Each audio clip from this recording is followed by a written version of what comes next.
Hello welcome to our channel be prepared guys. ఈరోజు notification చూసుకుంటే మనకి ఈస్టర్న్ రైల్వే నుంచి నోటిఫికేషన్ అయితే రావడం జరిగింది. Railway recruitment cells 56 CR avenue Kolkata. Notification చూసుకుంటే మనకి రైల్వే అప్రెంటిస్షిప్ కింద నోటిఫికేషన్ అయితే రిలీజ్ చేశారన్నమాట. 24-25 యాక్ట్ కింద అప్రెంటిస్షిప్ యాక్ట్ నోటిఫికేషన్ అయితే రిలీజ్ చేశారు. కొన్ని డివిజన్స్లో కొన్ని పోస్టులు అయితే రిలీజ్ చేశారన్నమాట. ఈస్టర్న్ రైల్వే ఇది కోల్కతా డివిజన్ కింద వస్తుంది. ఈ నోటిఫికేషన్లో మనకి అప్రెంటిస్షిప్ అయితే నోటిఫికేషన్ ఎవరైనా అప్లై చేసుకుని ఇంట్రెస్ట్ ఉంటే నోటిఫికేషన్కి అప్లై చేసుకోవచ్చు. డైరెక్ట్ లింక్ అనేది డిస్క్రిప్షన్లో పెట్టడం జరుగుతుంది. మీరు దాని మీద క్లిక్ చేశారంటే డైరెక్ట్గా ఆన్లైన్ అప్లికేషన్ అనేది ఓపెన్ అవుతుంది. అది ఓపెన్ అయిన మనం నోటిఫికేషన్లు ఏ విధంగా ఉన్నాయో దాన్ని చెక్ చేసుకుని అప్లై చేసుకోవచ్చు అనమాట. ఇందులో ఎవరో అప్లై చేసుకోవచ్చు, ఏంటి క్వాలిఫికేషన్ ఏమున్నది, ఎన్ని పోస్టులు ఉన్నాయి, మన దగ్గరలో ఏమైనా రైల్వే డివిజన్కి ఏమైనా అప్లై చేసుకోవచ్చా, అది ఎవరో అప్లై చేసుకుని నోటిఫికేషన్ చెక్ చేద్దాము. ఇది వచ్చేసి నోటిఫికేషన్ వచ్చి 9/9/2024 నోటిఫికేషన్ అయితే రిలీజ్ చేశారు. ఆన్లైన్ అప్లికేషన్ అనేది ఈ నెల 24 నుంచి 11 గంటల నుంచి నోటిఫికేషన్ అయితే ఓపెన్ అవుతుంది అనమాట. క్లోజింగ్ డేట్ వచ్చేసి 23/10/2024. నెక్స్ట్ మంత్ వరకు 23 వరకు టైం ఉందన్నమాట. ఈ మధ్యలో ఎప్పుడైనా సరే నోటిఫికేషన్కి అప్లై చేసుకోవచ్చు. ఇది వచ్చేసి పర్మనెంట్ జాబ్స్ కాదు, అప్రెంటిస్షిప్ నోటిఫికేషన్ రిలీజ్ చేశారనమాట. Online applications are invited from the eligible candidates who are Indian nationals in training in workshop and divisions for eastern railway as act apprentice under the apprentice act 1960 act 1 కింద మనకి notification అయితే release చేశారనమాట. Applications must be submitted in online and no other mode of submission. అంటే మనకి application అనేది online మోడ్లో మాత్రమే apply చేయడానికి వీలుగా ఉందన్నమాట. ఆఫ్లైన్ కాదు, మొత్తం కూడా ఆన్లైన్లోనే. ఇది లింక్ అనేది పెడతాను, దానిలో ఆన్లైన్ అప్లై చేయండి. నెక్స్ట్ వీడియోలో ఆన్లైన్లో ఏ విధంగా అప్లై చేయాలని కూడా చెప్పడం జరుగుతుంది. ఇది వచ్చి చూసుకుంటే మనం చెప్పాం కదా 24/9 నుంచి నోటిఫికేషన్ అయితే రిలీజ్ ఆన్లైన్లో లింక్ అనేది ఓపెన్ అవుతుంది. ఇది trade community wise breakup and training slots చూసుకుంటే మనకి ఇందులో డివిజన్ వైజ్ ఏవో పోస్టులు ఉన్నాయి. ఇది ఔరా డివిజన్లో కొన్ని పోస్టులు ఉన్నాయన్నమాట. అది fitter, mechanic, carpenter, painter, linemen, wiremen, అలా చూసుకుంటే ఔరా డివిజన్లో మనకి 99 పోస్టులు అయితే ఓవరాల్గా ఇవ్వడం మనకి పోస్టులు అయితే ఓవరాల్గా ఔరా డివిజన్లో 659 పోస్టులు అయితే ఉన్నాయన్నమాట.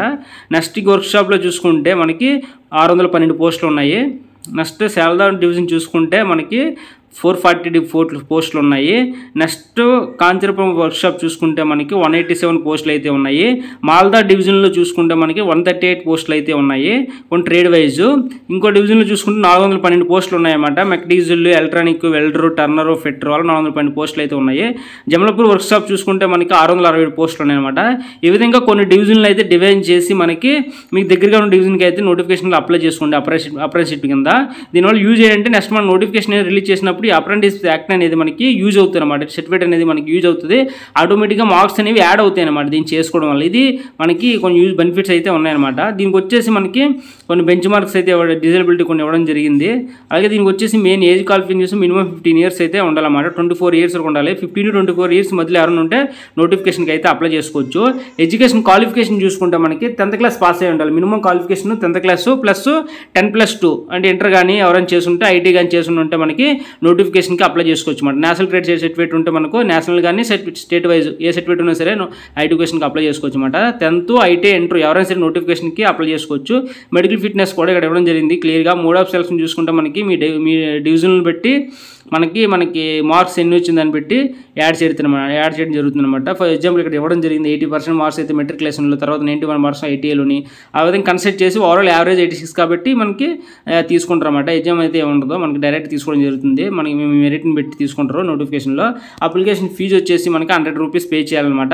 ఇది నాన్ రిఫండబుల్. ఎస్సీ అయితే ఏం పే చేసిన అవసరం లేదు. ఓన్లీ ఓబీసీ, బీసీడీ ఉంటారు కదా, 100 రూపీస్ పే చేయాలి. ఎస్సీ అయితే ఏం పే చేసిన అవసరం లేదు. అవుట్ ఆఫ్ అనేది ఇక్కడ క్లియర్గా ఇవ్వడం జరిగింది. www.rrcer.org.లోకి వెళ్ళి మీరు లింక్ క్లిక్ చేసిన వెంటనే లింక్ అని డిస్క్రిప్షన్లో పెడతాను. దాన్ని క్లిక్ చేశారంటే మీరు డైరెక్ట్గా లింక్ అనేది ఓపెన్ అవుతుంది, అప్లై చేసుకోవచ్చు. దానికి అప్లై చేసే ముందు ఏ సర్టిఫికేట్ కావాలి ఏంటి అనేది క్లియర్గా ఇవ్వడం జరిగింది. ఇన్వాలిడ్ అప్లికేషన్ చూసుకుంటే మనకి అప్లికేషన్ రిజెక్ట్ చేస్తారు. కొన్ని సిగ్నేచర్ కానీ బ్లాక్ అలా ఏం లేకపోతే బ్లాక్ చేయడం జరుగుతుంది. ఇంకా ఇంపార్టెంట్ కండిషన్స్ అన్నీ కూడా క్లియర్ ఇవ్వడం జరిగింది. ఇవన్నీ కూడా ఒకసారి చెక్ చేసుకుని అప్లై చేసుకోండి. నెక్స్ట్ వీడియో ఏ విధంగా అప్లై చేయాలి అదే నెక్స్ట్ చెప్పడం జరుగుతుంది. అంటే ఏ విధంగా అప్లై చేయాలి ఏంటి అనేది. Please stay tune. Thank you. ఇలా నోటిఫికేషన్ కోసం అయితే మన ఛానల్ని సబ్స్క్రైబ్ చేయండి. Thank you.